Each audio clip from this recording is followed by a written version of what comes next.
Good morning, LBC Radio. My name is Corey Rosen, and you're listening to the Story Podcast. Today, I have on a super awesome guest. But before we get into that, if you'd really like to support what I do, please check out our shop at facebook.com/The Story Corey Rosen.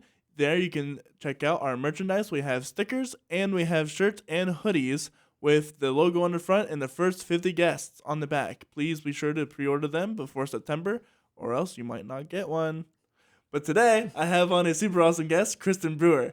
Kristen lives in Lancaster, PA with her husband, kiddos, and their dog. She works as a writer and director for Sight and Sound Theaters, as well as an occasional adjunct professor in the Musical Theater Department at Lancaster Bible College. She also created a musical project called Scene about the women of the Bible. Kristen attended Belmont University as a vocal major, and she went on from there as a musical theater performer on many stages around the country. She's thankful for the variety of rich experiences in her life and career.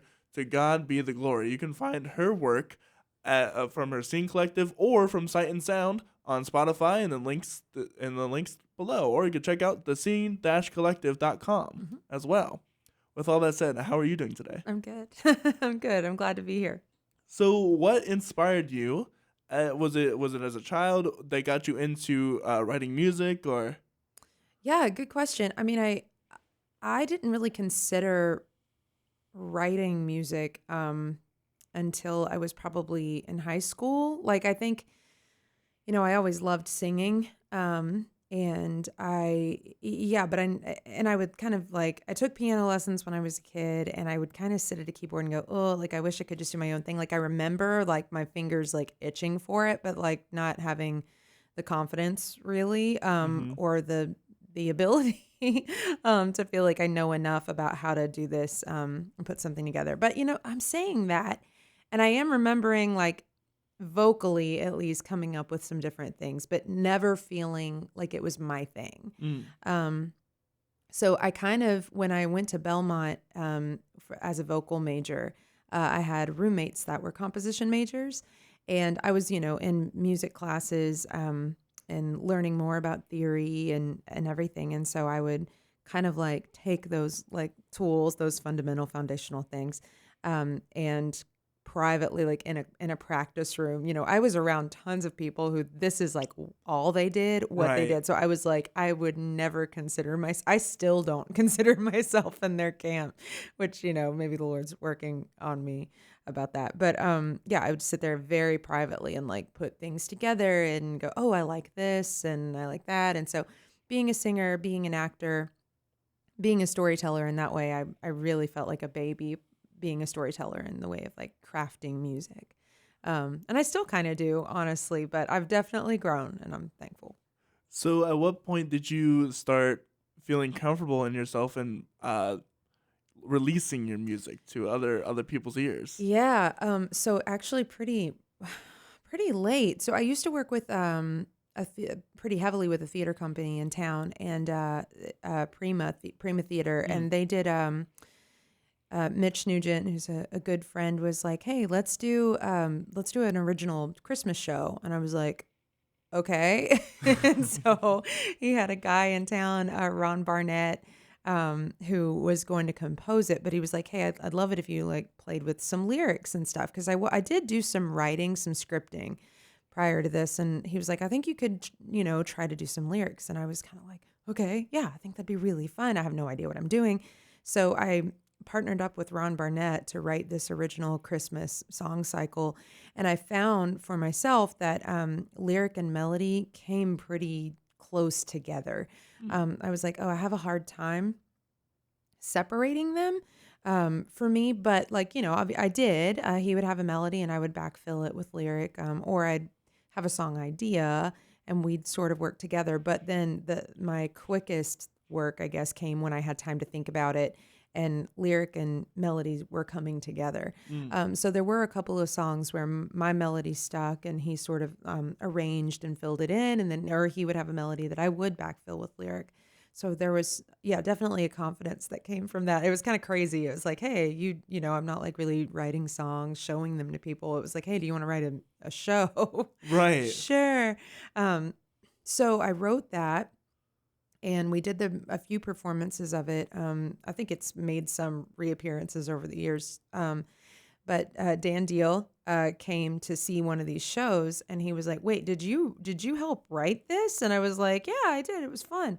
And he was like, "Well, we're working on Jonah right now at Sight and Sound," which I was a cast member there for a few years. I think at this time I was still a cast member. I was about to take a step away just to have my first son and like take a Right. break. But he invited me in on some of the lyric writing for that, which led to a little bit of melody here and there, very, very minimal. But it was so cool to like be a part of that. So it was sort of one thing led to another. Um, I did take a break from Sight and Sound for a few years just to, have a different show schedule, life. And I didn't Mm-hmm. perform for a while, but I went over to American Music Theater and worked for Andrea McCormick for a while there as a cast member, which was so much fun. Like, who doesn't want to put on a gown and sing, Evita? Right. I mean, a lot of people listening probably like, not me, but I loved it, and maybe other musical theater majors out there would love it. But it was such a fun time. But when I did eventually end up back at Sight and Sound, and and I got brought in to help write the Jesus Show.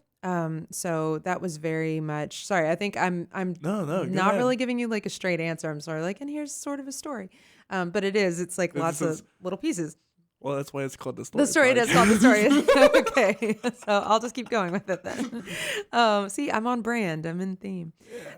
So when I came back to Sight and Sound as a cast member, I can't even remember the year. Maybe 2015. Maybe they were doing Joseph, which I'd done the show when they premiered it back in 2010, and so I was coming back into the cast, and I was walking down the hallway where the at the time they were called the producing group, and I just stopped in a friend of mine's office who worked in it, and I just said, "Hey, I had a really good time helping out a little bit with Jonah back in the day.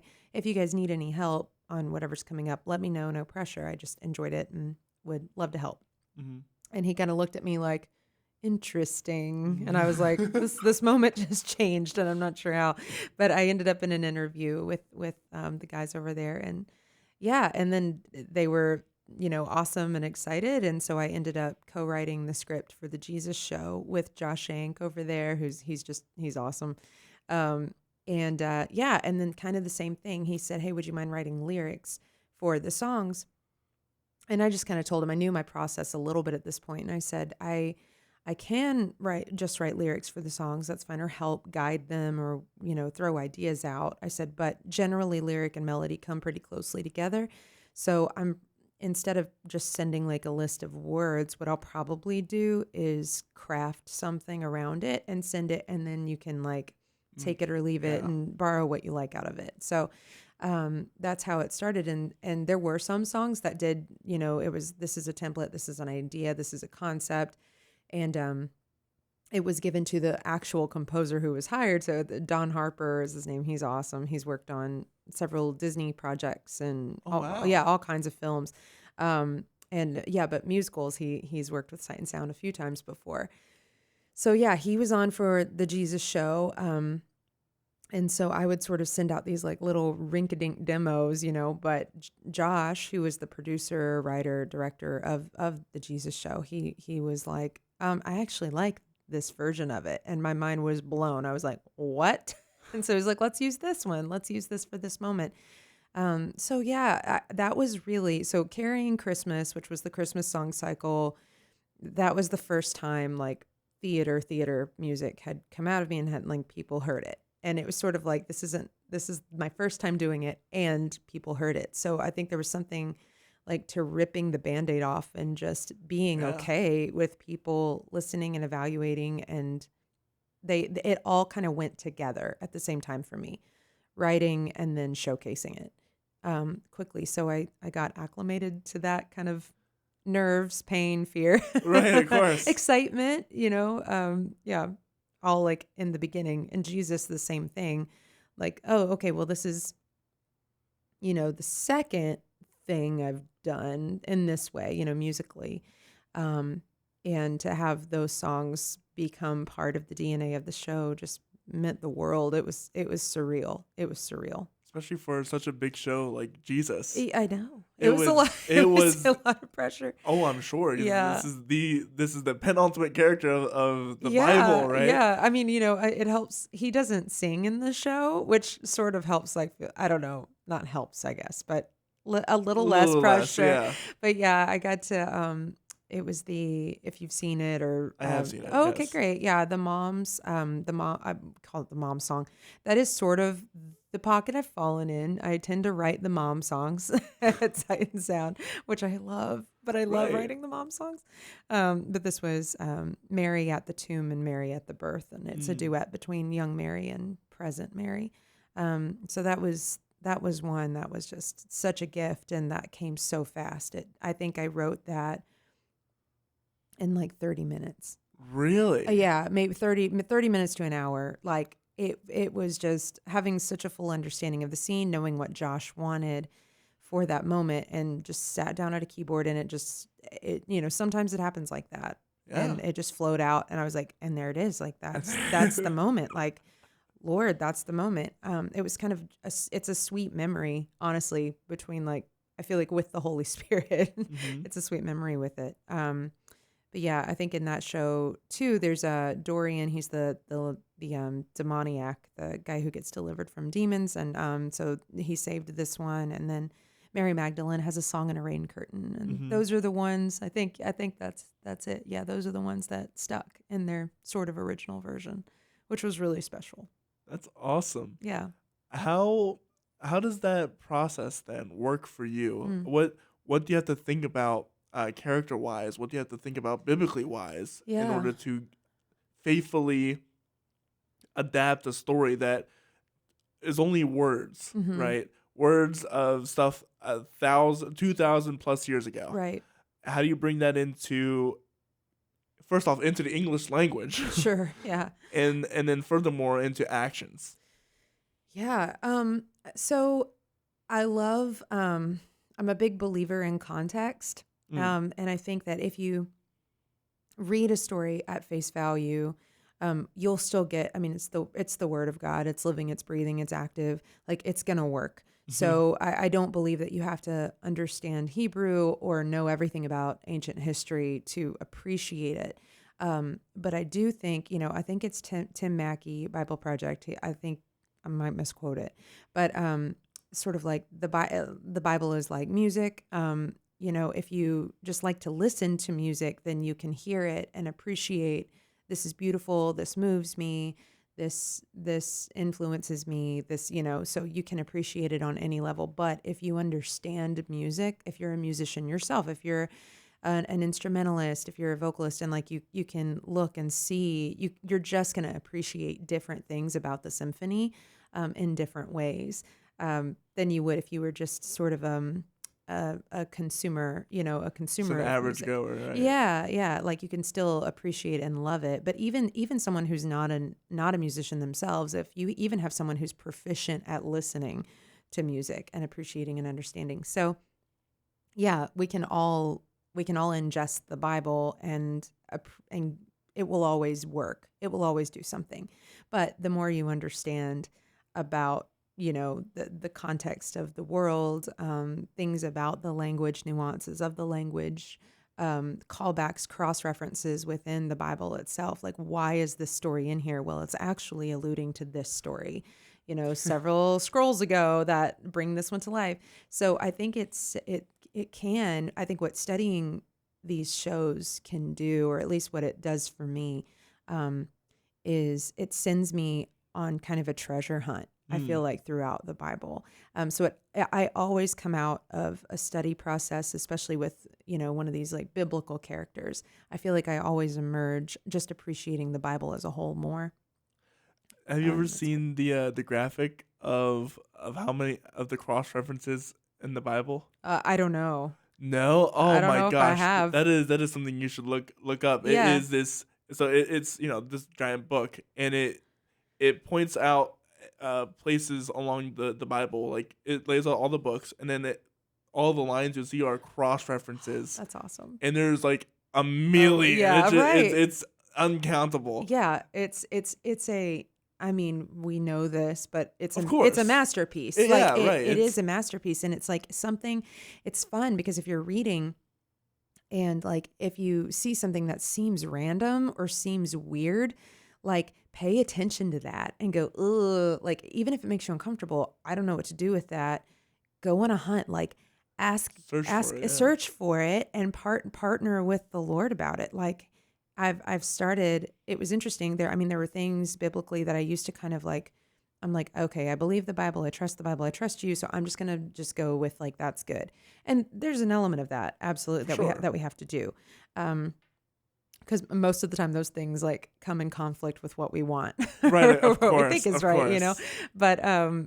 But I've learned, I think, to pay more attention and stop and park in those places and allow the wrestle to happen.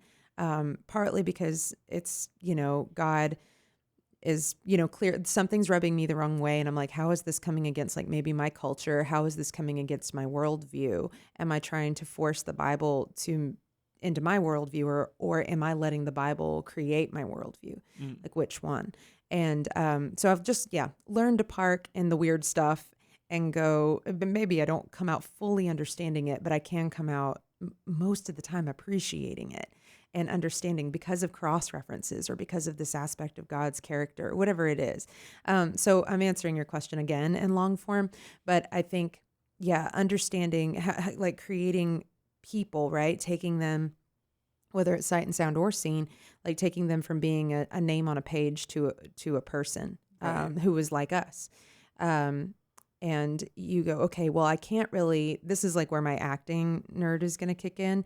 Like, I can't understand the significance of their choices that they're making if I don't understand the context of their world. So, like, why does this choice matter? Why does Mary Magdalene telling the disciples that Right. Jesus is alive matter? Exactly. Why is that a big deal? Why is that a big deal? Why Yeah. is that a big deal? Why is that significant enough to put in here? You know, Right. and like I could get on. Oh, man, I'm trying to think of like specific examples, but I think let's look at Esther. I guess like one of the things is, trying to think. Like, don't go.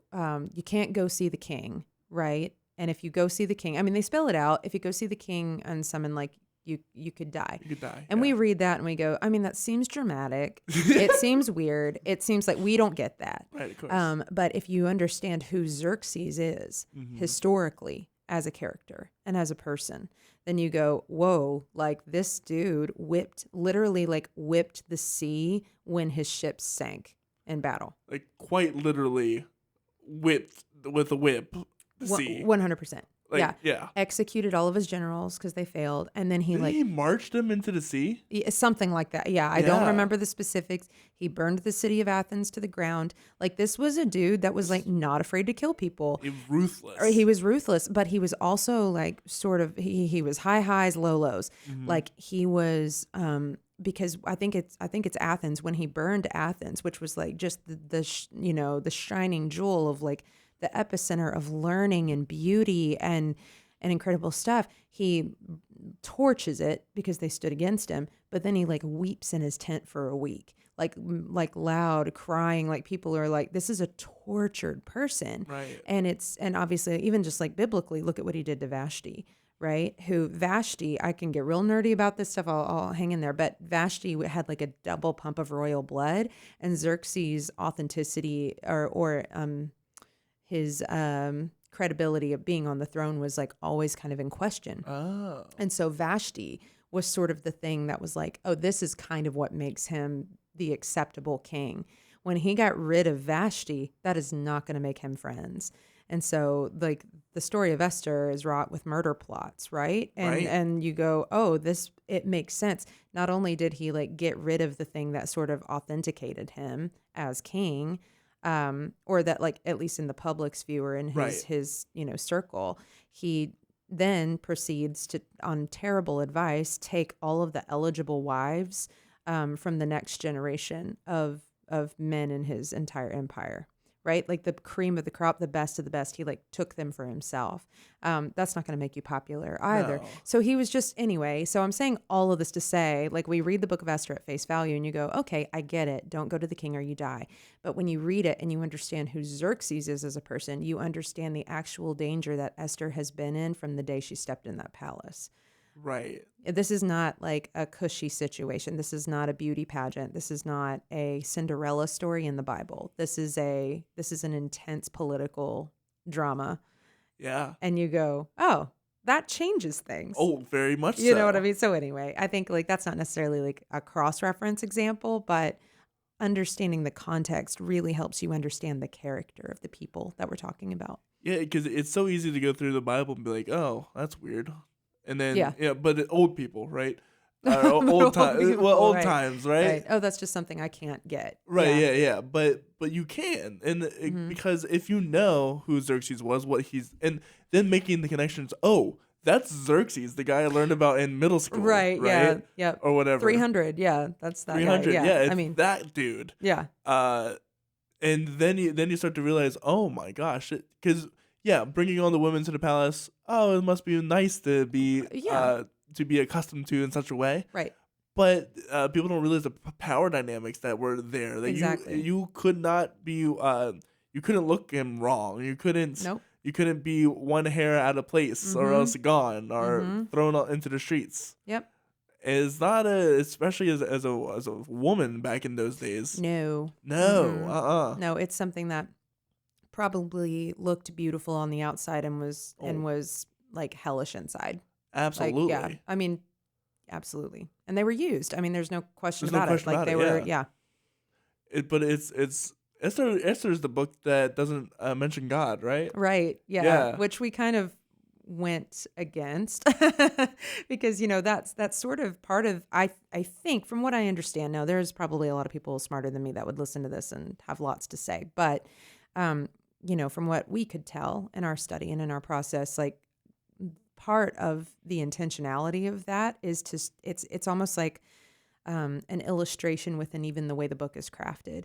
It's showing you that God is actually present throughout the whole thing. The irony is that everybody thinks that they're in control and that they're the power players, but God is actually the one who is in control, and that clearly reveals itself throughout the story. But he is not mentioned by name in the book, but he's the main character throughout the book. That was the main thing about Esther, is that, well, it's exactly how everyone else would view their own actions. Right. Yeah. How everyone else, like for example, all the stories I hear, oh, well, because I did this, this happened, this happened, this happened.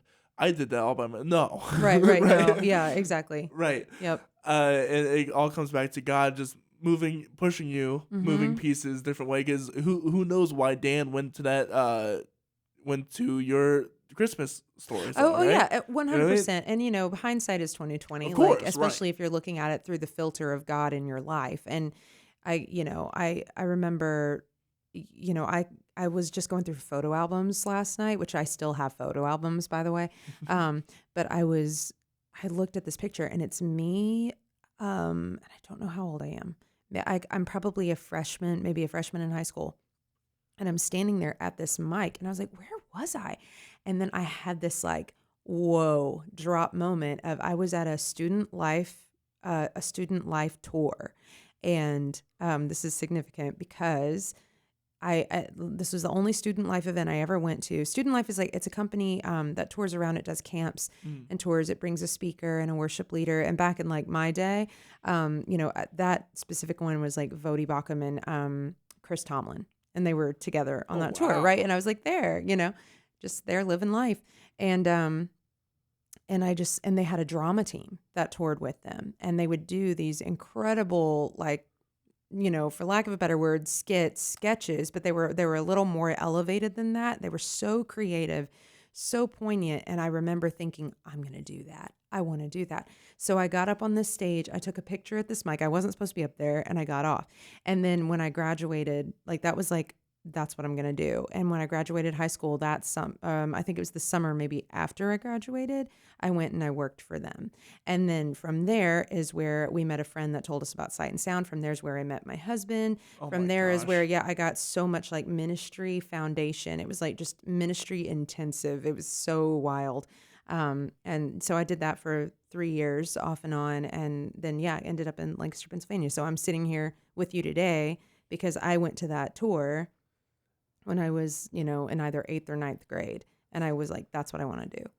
And it was, what a crazy moment. It's something that you completely forgot about. Totally forgot about it. And I was like, oh my word. Yeah, that's right. And then obviously all of our stories, right? Like I could probably look further back and be reminded of other things. And, even going from performing full time to show development was a little bit like that. When I got invited to be part of the Jesus process at the theater, I was still in the cast. Sorry, I keep hitting this with my hand. I talk with my hands, so I'm like animated. But I remember, so I would always go to a Wicked auditions. There were times where like I would get decently far-ish along. I mean, what I thought at the time was, like I always get a call back and like, maybe this time, and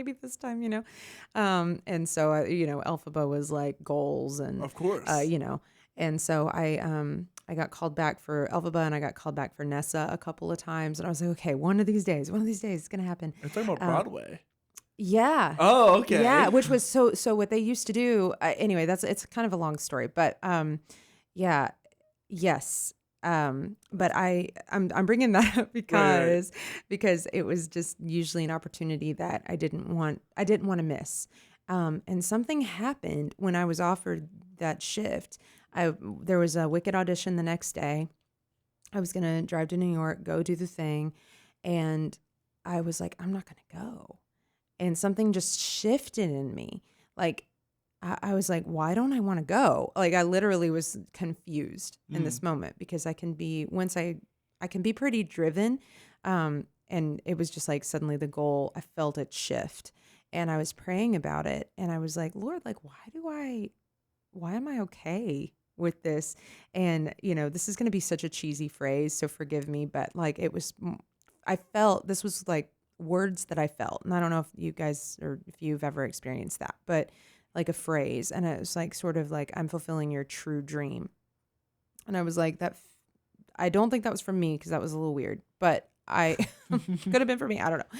But I was sort of reminded of when I was a kid or young kid and how much I loved the Bible. And from there, loving the Bible, loving music. And then from there, loving music, loving theater. And then from there, loving theater to just loving like storytelling and writing. And from there, loving, so it was sort of like he gave me just this window into just the giftings and the interests that he's been depositing in me over the years. And it was just this really humbling sort of like, whoa, meta moment, Yeah. And that's how it's been for, when was that? 15. So whatever, it was 7 years? 7 years ago? Is that right? Yeah. That's about it. Yeah. Which has been crazy. That's awesome. So where do I even begin? I don't know. But and it doesn't mean it's the end all be all of what I'll always be doing. It's always, maybe there's something next, something new, something different. But anyway, I think he was just sweet to reveal that to me. Like, you think this is what you want. And there are elements of this that are what you want. But like, let me define what you should want. Right. Like partner with me even in what you desire to do or be. And it was sort of cool. Yeah, no, it's incredible how God works in people's lives. Real quick tangent on my end. Yeah. My life has been very turbulent, shall we say. Me and my family lost our house in an '08 crash. Oh, my word. And then right after that, my mother died of a heart attack at 40. Wow. Yeah. And so I was mad at God, to put it lightly. Of course, yeah. But through it all, like, you're right, hindsight is 2020. It's really funny. I never realized that quote meant 2020 vision. I always, because I keep hearing it more recently, but I always thought it was like 2020 as in the year. Oh. Well, I mean, I think that's God's joke on us a little bit too. Right. Yeah. Yeah.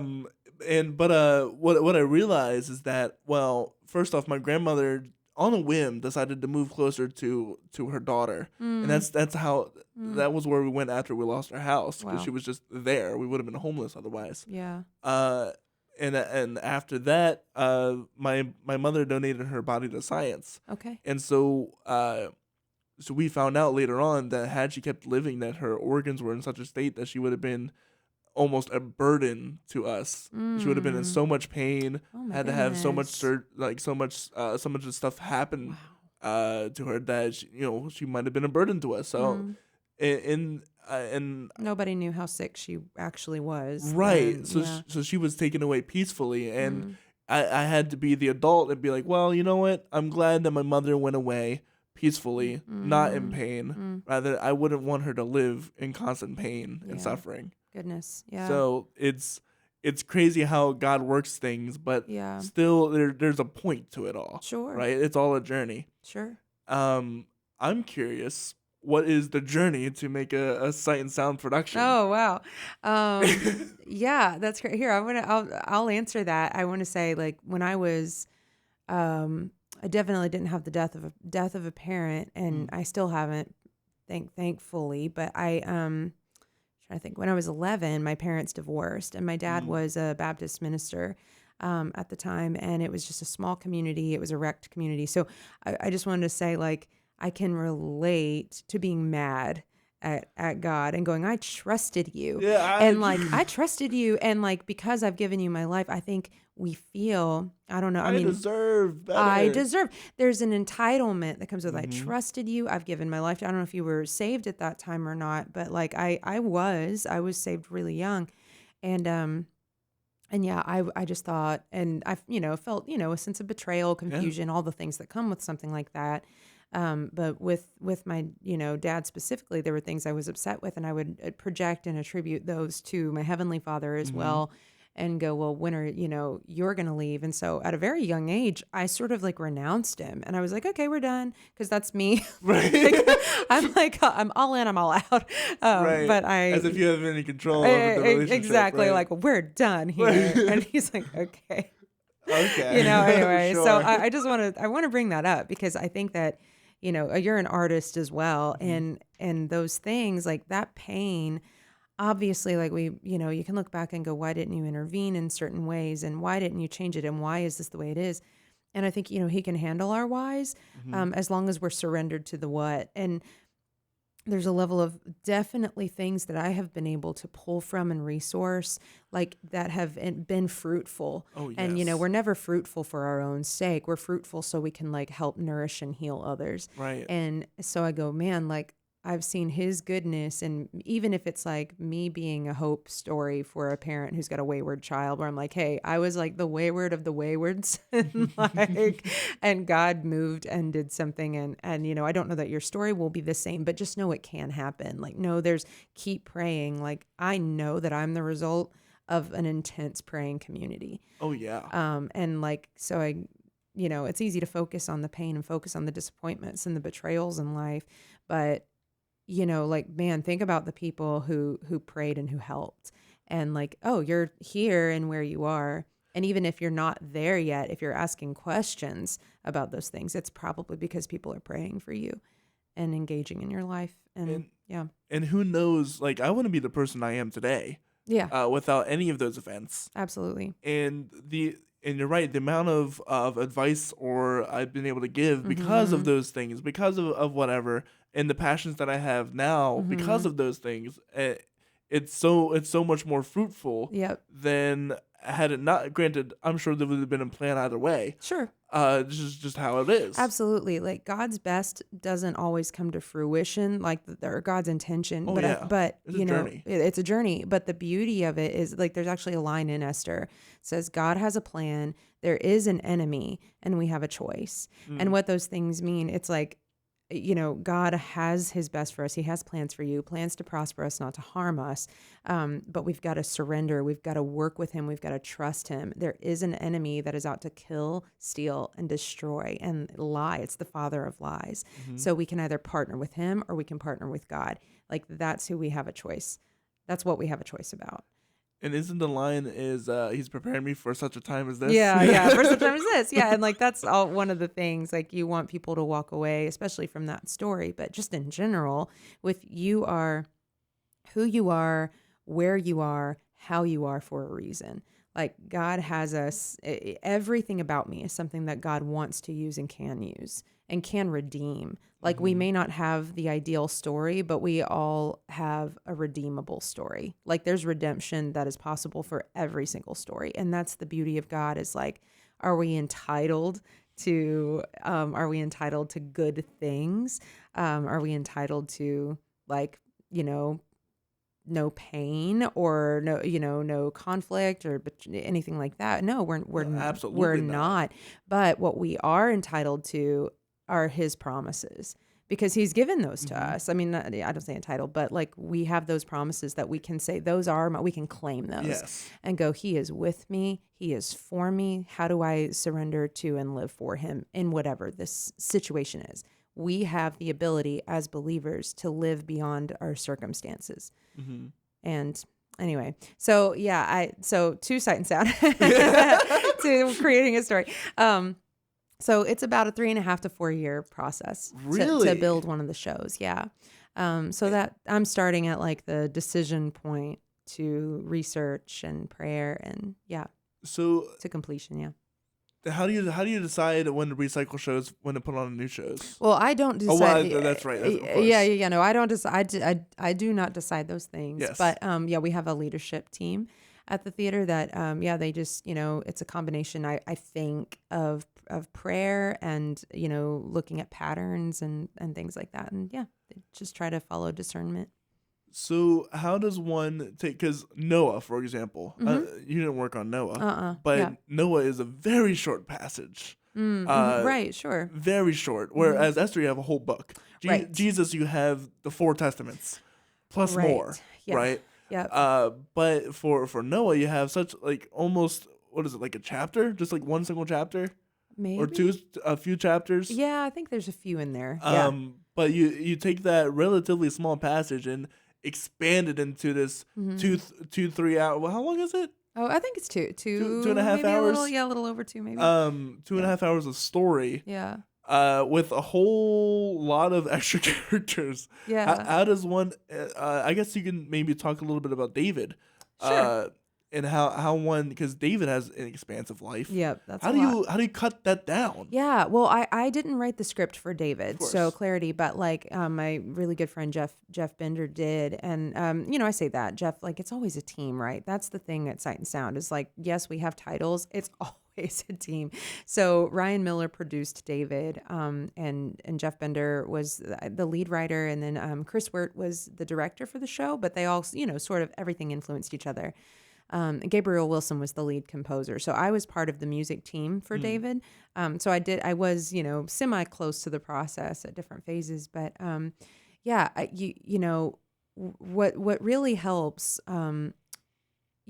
is you sort of, when you start the process of evaluating the story that is coming down the pike, and you pray and you read and you study and you get counsel, and you sort of boil it down to either a word or an idea that you go, what is a filter that we can run this story through? And you're not, it's not something that you're reaching for necessarily. Like it should just be something that reveals itself. Yeah. That's apparent. Exactly. And so it was really interesting. I don't want to take too much away from like Ryan. This is Ryan's story, but he, as they were praying through it, they really thought the word was going to be worship. They thought, we're going to like run everything through the idea of worship, which makes sense. Which makes total sense. Right. But as they really dug in, I mean, obviously worship's a massive part of the story, but when they dug in, he realized that the core of the story of David, or the story that we were going to tell of David, was communion.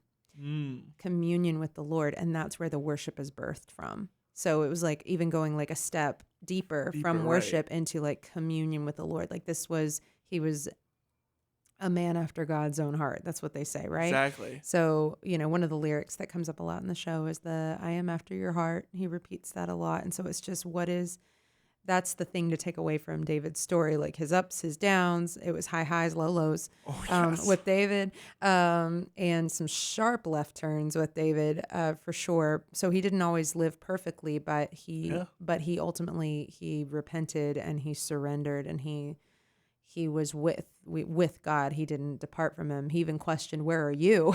Like, right. Yeah. where are you? And he had a real alive relationship with God, seemingly. So without giving too much spoilers, what is the story that David is about? Well, so being a story of communion, early on in the show, he really learns from his mom, and so that's one of the songs that I had the privilege of working on in the show. Mom song. It's because it's a mom song. No, but so sweet. And David's mom is referenced in the Psalms a couple of times, which is really cool. Really? Yeah, he says like I can't. Oh, I should have done my research. But he says like the idea of I learned how to praise from my mom, or my mother's praise is like something like he remembers the faith and the praise of his mom. That's awesome. Yeah, oh man, it's so cool. And so they did such a good job of like wanting to honor that relationship because obviously it was tight. Yeah, I think so. And biblically, even like there's just hints that it could have been tough with Jesse, with his dad. So you just go, okay, so like let's go with that. Like let's take the biblical clues and realize those things and see how it plays out for the story. So with David and his mom, that's where the story starts. Is she's teaching him how to have communion with the Lord and then worship. And so you just see David try to live that out throughout his life. So yeah, there's clearly like the big moments that you would expect to have. They do go into the Bathsheba story, and I think in a very respectful, appropriate way. Right. And where, I could go, and this is me talking a little bit separate from Sight and Sound now. We have a Bathsheba song in the scene show as well. But Bathsheba is, God is very, in my opinion, this could be a hot button. In my opinion, God is very clear about his perspective on that situation. And he tells it through the prophet Nathan. So there's a lamb that was an innocent lamb that is taken and that is slaughtered and that is fed to a visitor who's coming through town. And like, who's the visitor? And the guest is like, or the guest is enemy, lust. Like there's someone coming that he's taking this and feeding it to. Yeah. And obviously he repents and it all turns out okay. And Bathsheba, you can track some redemption and empowerment in her story as well throughout scripture. But yeah, it's pretty wild. And I really hope this is true. And I don't know for sure, but in Psalm 30 or Proverbs 31, which gets such a bad rap, like it gets such a bad rap because you just read it and it's like women just see it as either this thing to live up to or Proverbs 31 woman. But keep in mind that Proverbs 31 is written or quoted from a mother to a son. Right. This is like a man, like you're talking to a man about, hey, don't let your wife is not arm candy. She is not merely decorative, and she's not a servant. She's a partner. And like, she's not a servant. She's not decorative. This is a partner you want. And so much of the language in Proverbs 31 is a callback to descriptions of Ruth. And how like faithful and humble and hardworking Ruth is. And if it's true, I don't know enough to say this confidently, so take it as a theory, but I really think it's a cool thought, is if Lemuel is a nickname for Solomon, then that would make these the words of Bathsheba, which from the mother, like I think it's the mother of King Lemuel. Like if that's a nickname for Solomon or like an alternate name for Solomon, then that would mean Bathsheba kind of, sort of, at least influenced, if not like wrote Psalm or Proverbs 31. That's cool. Isn't that fun? So that's me like kind of not breaking with Sight and Sound for a second, but saying I'm not representing Sight and Sound with that take. I just go, like in personal study, those are just things that have been really cool to see. It's really cool to theorize stuff about the Bible. It is, it's fun. As long as it's like, you've within reason. Within reason, right? Especially with like the first, like Moses writing the first 5 books of the Bible, how he got that information. Right. Right. Uh-huh. and stuff along those lines. And how exactly did that happen? What, all that jazz. He did spend a lot of time in the tent. Oh, he spent so much time in the tent, and it's I don't know. I mean, right, and it also goes back to Paul as well. Right. How did he get all the information that he got? Right. And talk about, I hope Sight and Sound does something with Paul soon rather than later, because his story is immense. Yeah. The road to Damascus. People don't understand, but he was if you were a Christian, Paul was. You did not want to come across Paul. No, you would die. Right.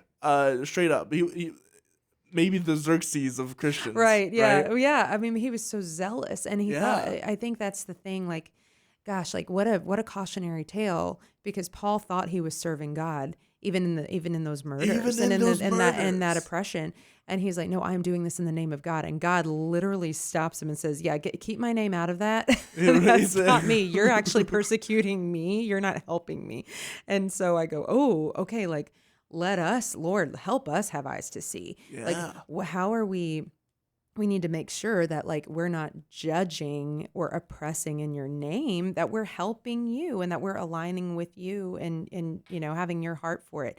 Like anytime you dive into an issue biblically and more like a moral issue, and you study the Bible about it and you dive in, you can absolutely come out of that with more conviction in an existing stance. But if you don't come out with more compassion as well, then you've probably missed something. You probably missed the point. Missed the point. Right. So you can have conviction about a stance about something, but you also have to have compassion, primarily compassion and love, like with it. I mean, I think, but anyway, that's Paul's such a cautionary tale that way. Right. Yeah, it's the two parts of being a Christian. You have your conviction and you have your compassion. Exactly. And without either, you're missing a crucial part of the story. Yeah. Right. Right.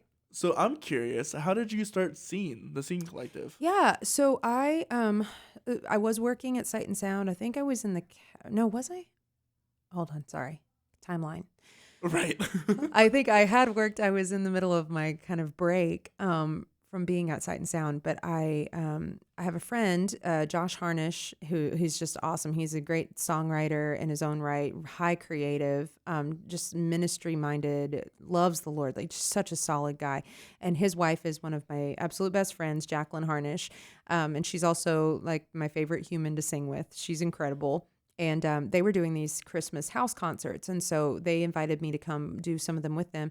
And he said, hey, would you like to write an original Christmas song? Because at that point, I'd done a little bit of writing. And I was like, sure. So I thought about my favorite moment in the Bible. Oh, I hesitate to say my favorite, but it's definitely up there, is when Mary and Elizabeth see each other for the first time after they've both experienced this miraculous pregnancy. Yes. And God, like just thinking of the sweetness and the intentionality of God in this, like he appears to, he appears to Mary, you're going to have the Savior of the world. The Messiah is coming. It's going to be through you. Yes, you're a virgin. This is how it's going to, okay, I'm going to nerd out one more second. When Gabriel, when she says, how can this be? And Gabriel says, the Holy Spirit's going to overshadow you. Like immediately, probably her mind would have gone to Genesis 1, where the Spirit of God was hovering over the waters. Oh, you're going to make something out of nothing. Mm-hmm. Oh, you're going to do a new thing. Like she would have that is an answer. It seems like a weird, non-answer, but it is an answer. And she, something she would have understood to an extent. So she was like, okay. So even her response, which is let it be done to me. It's almost like, let there be light. Like there's an intentional even phrasing. And she allowed it. Yes, exactly. Right? Exactly. So she experiences this massive thing. And then, Gabriel kind of throws in at the end, oh, by the way, your cousin Elizabeth, who everybody said was barren, is pregnant too. So, which and P.S. And what he's saying is P.S. You have somewhere to go where you're definitely going to be believed, where you're going to see his faithfulness play out. You're going to be supported. And so Mary needed, he put the only two women in the world who could have possibly understood what the other one was going through. He kept them close and he put them together as cousins. And so Mary was probably there for the birth of John. And so God's saying, hey, watch my faithfulness play out. I've got you. I'm with you. This is like, I'm going to bring my word to fruition. If I said it, it happens. And then obviously Mary, what a support for Elizabeth as well. Like Elizabeth wasn't having trouble being believed necessarily, but because she was a walking obvious miracle. But man, what a cool opportunity, because we need each other, and God knows that about us. Like he won't call us to something without equipping us and giving us some support, even if it feels small to us. But so these women, they got together, they praised and they worshiped, and Mary prophesied. So all that to say, you can hear that it's one of my favorite moments in the Bible, just because it shows like the massiveness of God and then the intimacy of God at the same time. How much he cares. Much he cares. And so I wrote a duet between Mary and Elizabeth for like these Christmas concerts, and got to sing it with Jacqueline. And I was like, that was fun. And I don't think I was writing at Sight and Sound yet, actually. But I just, so on my own, very privately, I just started crafting songs from the perspective of women in the Bible at kind of a pivotal point in their story.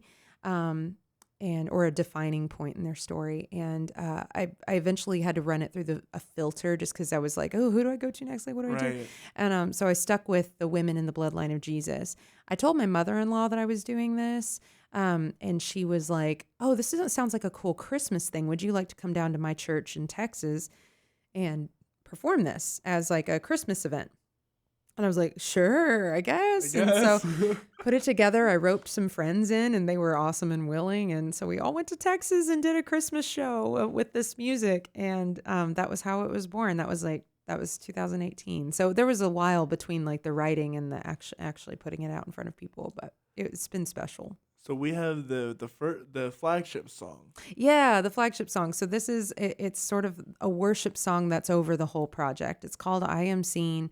And it's really just a mantra of truth. Like it's inspired loosely by Hagar in the desert. And when she says, you are the God who sees me, he met her in her wilderness in a time when she was feeling used, literally abused.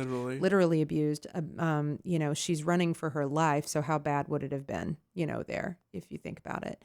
And God doesn't totally remove her from that situation. He actually sends her back into that really hard situation. But this time she's going back, and she knows he's with her, and they're held accountable as well. Which that's another, I won't go on it. But anyway, I Am Seen, it's sort of hey, like what was true for Hagar is true for you. He can meet you in your wilderness. Know this so that you can be empowered to go, and know that you're not ever going alone. He's with you, and he sees, and he's got you. With that said, this is I Am Seen from the Scene Collective.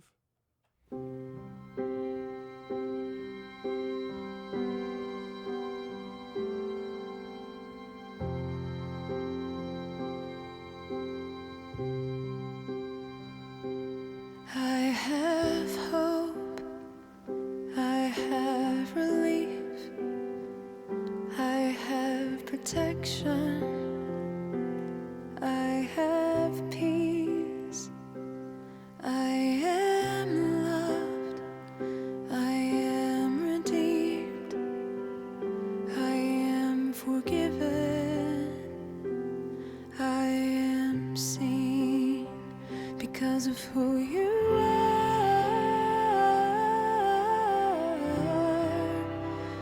because of who you are,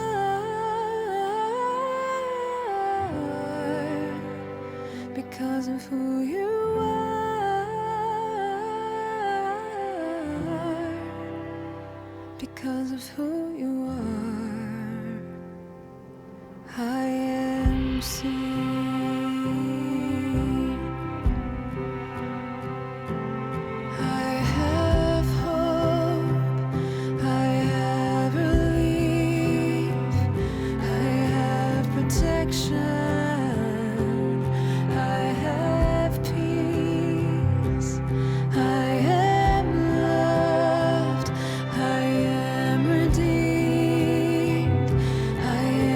Forgiven.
It's who you are.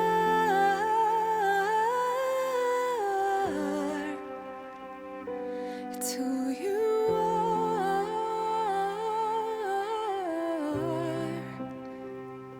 It's who you are. You're the God who sees. It's who you are. You're the God who sees. And that's I Am Seen. And listening back to these, I came to the first Trust performance that you guys did. Yeah. And it's reflecting. I don't know why this is on my Spotify already. So you have Leah. Leah. Leah. Yeah. I've been. I mean, maybe no, Leah side- could be more appropriate. A side note: at my job, I have a child with that name, and they pronounce it Leia. Oh, okay. Because they're Star Wars fans. That's awesome. I mean, I don't know enough. It might be the correct pronunciation. Maybe. Actually. I don't know. Yeah. Hold on. If the most confusing part of the Bible for me is all the names. There's the names. Yeah, it's a lot of names. It's a ton of names. Yep. And names that shouldn't probably have never been pronounced in the English language ever. I think one of my favorites. This is like a guy in 1st and 2nd Samuel. I think it's one of Saul's son, Mephibosheth. I think Mephibosheth. Mephibosheth. Yeah. I can't say it twice. It's like Simlish. Yep. So, but you have Leah, and this is Yep. Jacob's wife. Yeah, this is one of Jacob's wife. So Jacob, the poetic justice in this, or irony, and it's terrible. But Jacob obviously tricks his dad into giving him the blessing. He pretends to be his older brother in order to get this blessing. Well, then Jacob is tricked by Laban.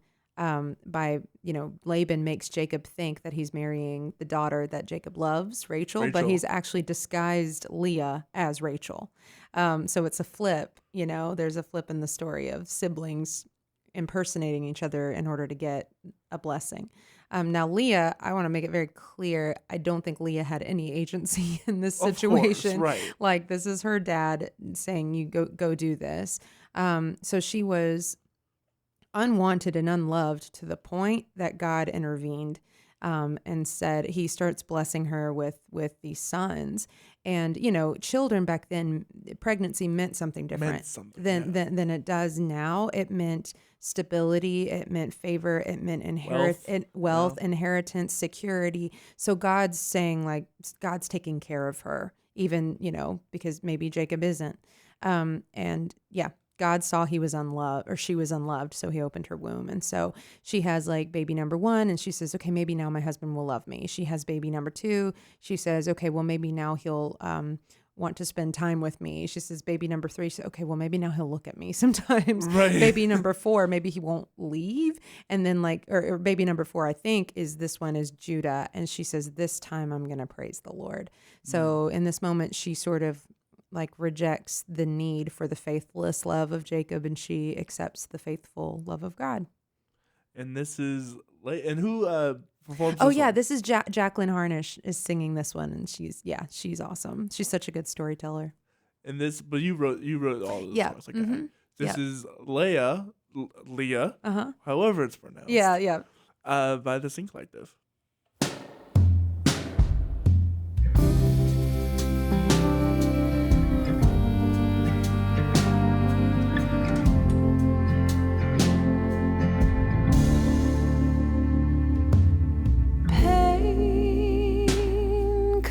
Knocking on my door again.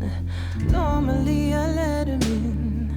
We sit and we talk for so long. Dwell on everything that went wrong. Come up with a brilliant new ending. This time I won't be pretending. This time I will praise the Lord. This time I will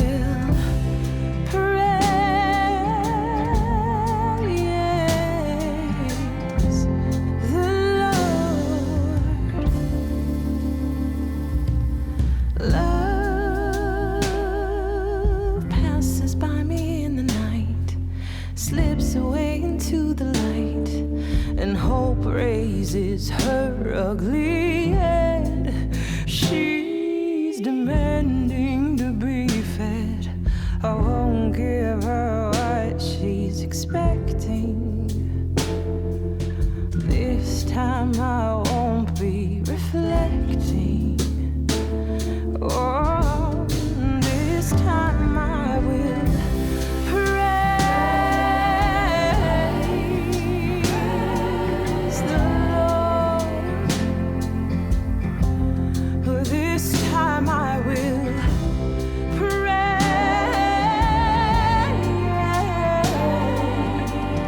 the Lord. It took so long to realize that you'll always choose the pretty eyes. I'm never enough. Oh, oh, oh, oh, but there is one who chooses me, and the only thing required is to be. He's always enough.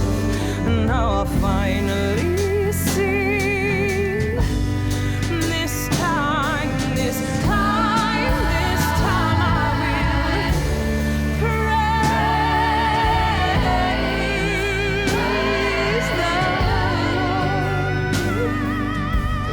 I will praise the Lord. This time I will praise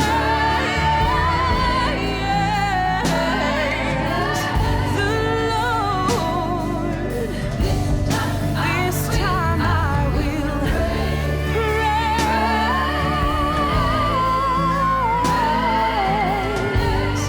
the Lord. This time I will praise the Lord. That's Leah from the Sing Collective. These are amazing. Oh, thank you. Up Thanks, dude. next, we have one of my favorite ones, Oh, yeah, cool. Tamar. Yeah. Right? Yeah, she's fun. Tell me about that one. Oh man. All right. So Tamar, her story is, I feel like maybe the most misunderstood one out of all of these, but she is, without going into too much detail, she really was blamed for the death of. Okay, all right. How can I do this? All right. So Judah gives Tamar to one of his oldest son as a wife. Judah, or this son, I can't remember his name. I think his name is literally which is like, which, like, I don't know about that guy. But he's literally struck dead because of his wickedness. It doesn't go into specifics, but like Really? oh yeah, dude, this story is wild. So he's that bad of a guy, but he's next in the bloodline of Jesus. course. So maybe there's a standard here, but we don't know what he did, but he's struck down. So the custom or the law was now the younger son, or the son that's next in line, would take the wife, not necessarily as a wife, but he would produce an heir with her on behalf of the dead brother. Yeah. So instead, just not to get too graphic, but what he does is he takes her and he just uses her and has no intention of actually producing an heir with her. So she goes into a situation where she is sexually abused. And we don't know how long this was, but eventually God strikes him down as well because of this. Judah's freaked out about her. He's blaming the deaths of his sons on her. And so he, so she's treated like a curse, like a problem that needs to go away. And this is a pattern that Judah has. Like Judah tried to get rid of his brother the same way. Like, you're a problem. I want to get, like Joseph. This is Joseph's brother, Judah. Oh yeah, that's right. So Judah threw Joseph in a pit with his brothers and like just hoping that he would go away. He's a problem. So he does the same thing with Tamar. This story with Tamar actually like hits right in the middle of the Joseph story. And it seems like a weird like tangent, but when you see Judah before the story and you see Judah after the story, he's a totally different guy who's willing to put himself in the place of his brother, where before he just tried to get rid of his brother and get him out of his way. So something happens to Judah that changes him from this to this, and this is the story that does it. So he gets Tamar, like sends Tamar home. He says, I'm going to give you to my youngest son, but we have to wait till he's older. He has no intention of doing that. So the years come, the years go by. Not only is she like robbed of a future and robbed of security, but like his oldest son still doesn't have an heir, like this who's dead. So nobody in his family is doing what is actually righteous and right before God. So this is a story that's super easy to sexualize, but it's not. Sex is a part of the story. The story is not about sex. Right. So Tamar realizes Judah has no intention of helping me. So she dresses like a prostitute. She stands on the side of the road and she tricks Judah, who Judah's wife has just passed away. She tricks Judah into thinking that she's a prostitute. So she says, oh, and like, give me your driver's license as collateral. You can pay me later. So she takes the equivalent of his driver's license and, they have an encounter. He leaves and he goes back to get his license and she's not there anymore. So he's like, oh no, but it's too embarrassing. You can't say like, oh, she ran off with my stuff. So then he gets word Tamar's pregnant. So he's ready to go burn her. He literally she's technically under his charge. So she's been unfaithful somewhere. She went and did something. So he's going to literally burn her as a punishment for it. But what did you just do? Right. Anyway, exactly. whatever. Yeah. So he's going to get her and she says, the father of my child is this. And she hands him his seal. And he's like, he's like crumpled before her. He says, you're more righteous than me. Because if it wasn't going to be the youngest son, then it would have fallen to him to produce anyway. Yeah. So he doesn't lie with her again. Like she's not a wife, but now she is able to have her place in the family. And God, it's so like, there's so much more to say. Of course. But, and I know it's like, it seems like one of those weird ones, but the amount of empowerment and the amount of like she's just awesome. She's awesome. She's bold. And like, why? And it's so selfless. Why would you want to provide for this guy that's been mistreating you forever? I mean, like, and granted, obviously living like you don't exist isn't great either. But so she was willing to step up and step in and do what was right, not just for herself, but also for this family. God honored her. And now she's one of the mothers of Jesus. That's so like, crazy. It's crazy. And this is done in a blues sort of way. Yeah, right? yeah. It's like a little, there's a little bit of fun edge to her, which we thought, okay, like something that feels like it was just fun to bring a little bit of I don't know about excitement, but like some anticipation and some edge to her song. So. And this is Tamar. This is Tamar, and Mariah Keener sings Tamar. Yeah, and so she sounds awesome. She brings such a cool vibe to the song. And right, yeah, her voice is amazing. Yeah, she's awesome. And this is from the Sing Collective. Yep.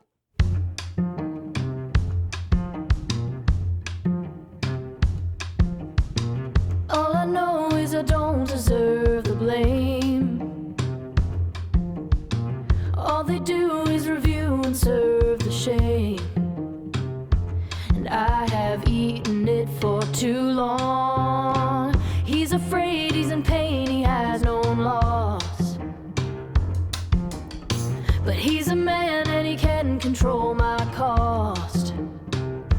How I wanted to be wrong, but now I gotta be strong. He thought patience would surrender, but now I've had enough. They tried to beat me tender and said they beat me tough. Oh.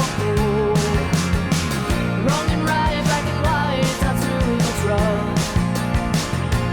This is what desperation looks like.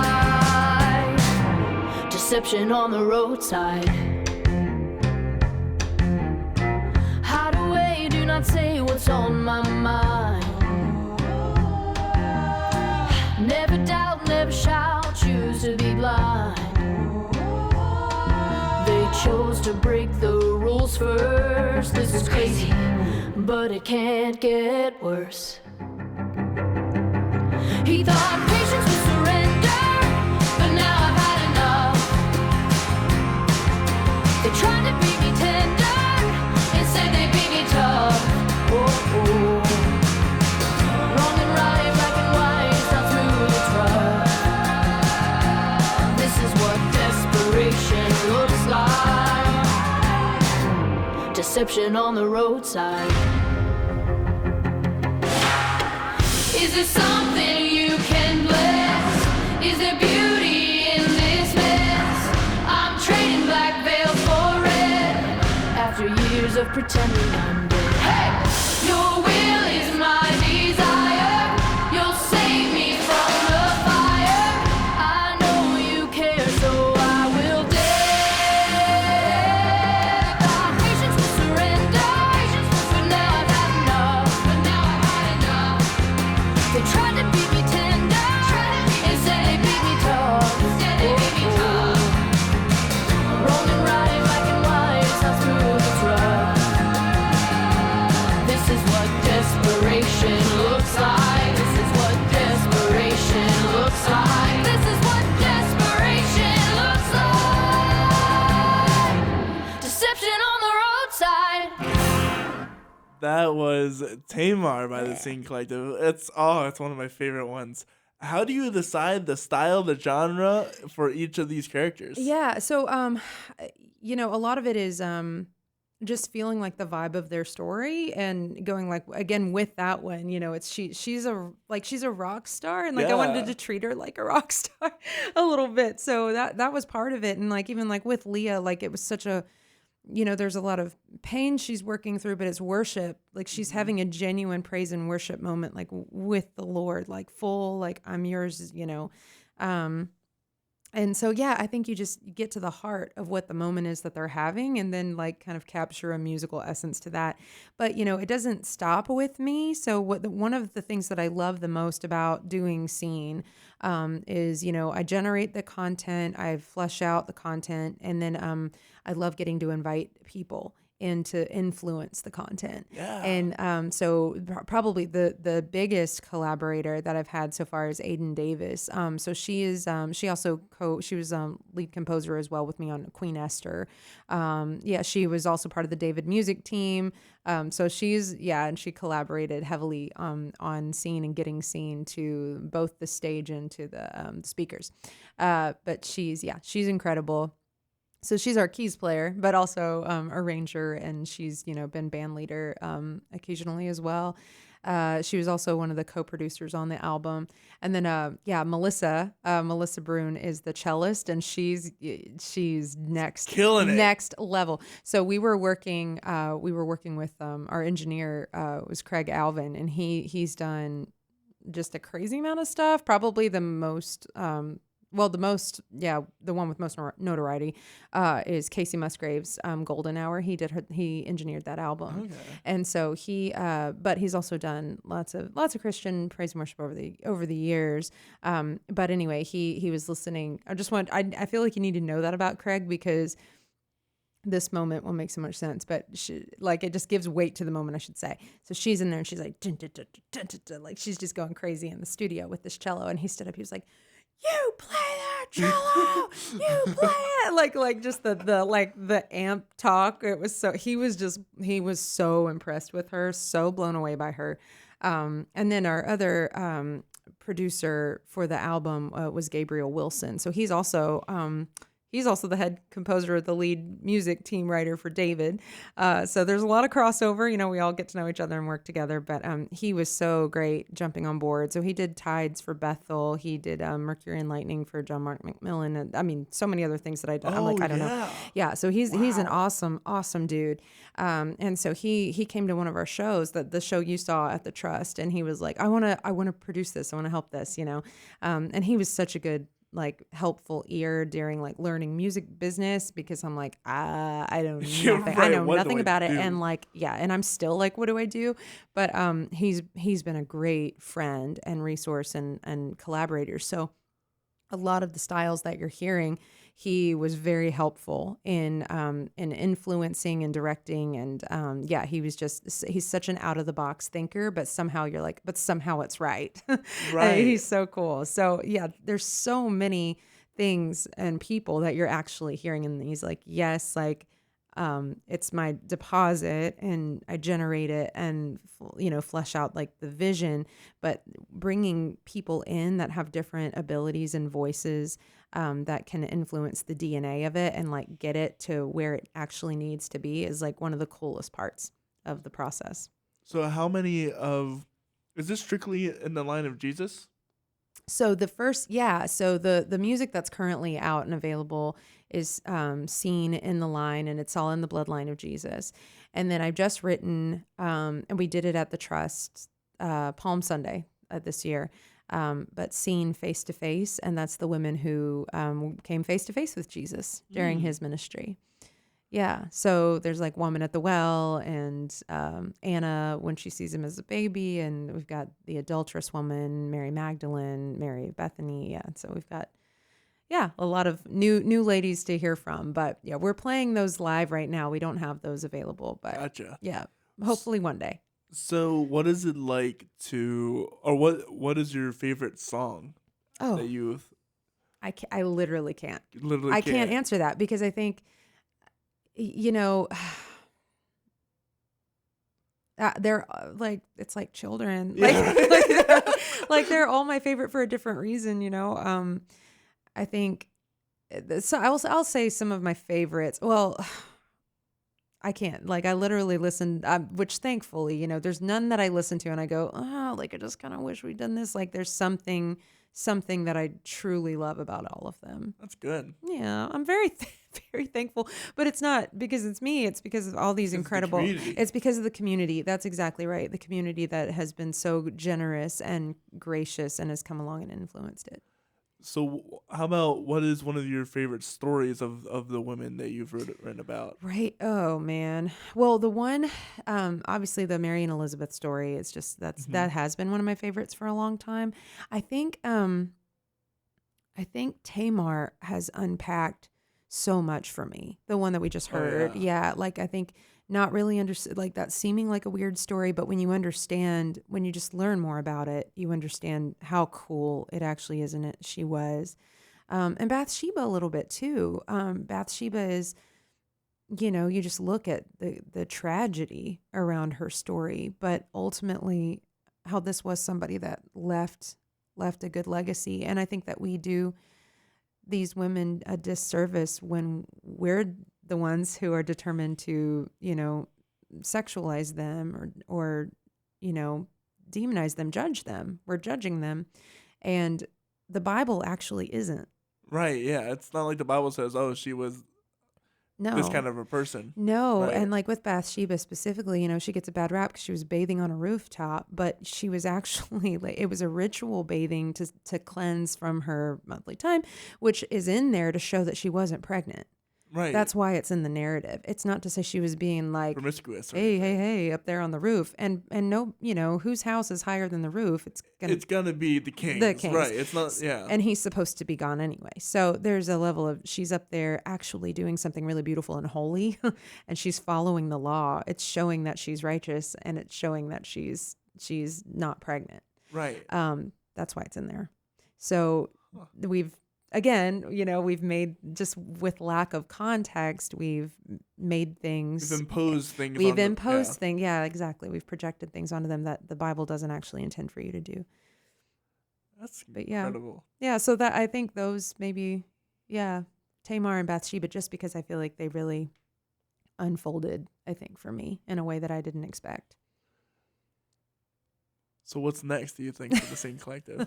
Oh, great question. So, Sing Collective is something that I love getting to do when I can, and I love doing it. So, right now we do live performances. We are available to book, depending on availability and alignment and different things. But, so yeah, right now we take it. I've got a pretty good bench strength, so it's not guaranteed that you'll actually hear the voices that you hear on these recordings. But we've got a good team that's actually growing, and I'm really thankful. So yeah, we travel and we do it. I'm hoping we'll get some Bible study packages together. Might even become a musical in the future. Yeah. There's hopefully, where it is right now, and this could all change, but It can stay in concert form for different things. Sometimes that's what's going to fit best. Hopefully, like, again, Bible study packaging, like with primarily video content and teaching videos, things like that. And then also, yeah, maybe like a full length act 1, act 2. Type musical type That'd of be song cool. cycle thing. Yeah, we'll see. Yeah, like a song cycle thing. Yeah. That's so cool. Yeah, I don't know. Where can people find you, reach out? Yeah, I mean, we're on Facebook, we're on Instagram, Scene Collective. And then, our website is a great start to scene-collective.com. And there's all kinds of stuff available to look at and purchase. And yeah. So we're kind of wrapping up our time here. So I have a few general questions I'd like to ask everybody. Great. What are some of the biggest mistakes maybe that you have made or that you've seen other people make, and how can we give advice to make it easier for the people coming after us? Yeah, I think the mistake that I have made and can continue to make is to be too singularly focused. I think I was kind of alluding to this earlier, but I had pegged myself as a performer. I was like, you're a performer. And God sort of redefined that for me and said, no, like, you're not just a performer, you're a storyteller. And there might be other ways that I want you to utilize that. So career-wise, I would say don't peg yourself into a type, and don't worship an institution in place of God. So whether that's, as wonderful as all of these places are, Sight and Sound, LBC, your church, that ministry that maybe you're idolizing that institution, the Broadway or whatever it is, right. And make sure that you're worshiping the right thing, worshiping God, and then letting him lead you or create a new space for you to utilize giftings. So that leads into my next question. What is worship? What is worship? Oh, man. I think, okay. Well, I'm going to tell another woman in the Bible story. Do it. Okay. I'm actually studying this one right now because I'm going to teach on it in a few weeks. But Mary of Bethany. So she goes to Jesus, and she has this alabaster jar full of this really expensive perfume, this nard, right? And so she breaks the jar, and the scent just wafts through the room. And she anoints Jesus with it, both as king and for burial. Like, that's the significance of what this is. So what's so cool is that when Jesus leaves this place, he's about to walk into Jerusalem, and you would have been able to smell him coming. You would have been, yeah. So like, think it like, what a vivid thing. But she took something precious and she said, it's not for me, it's for you.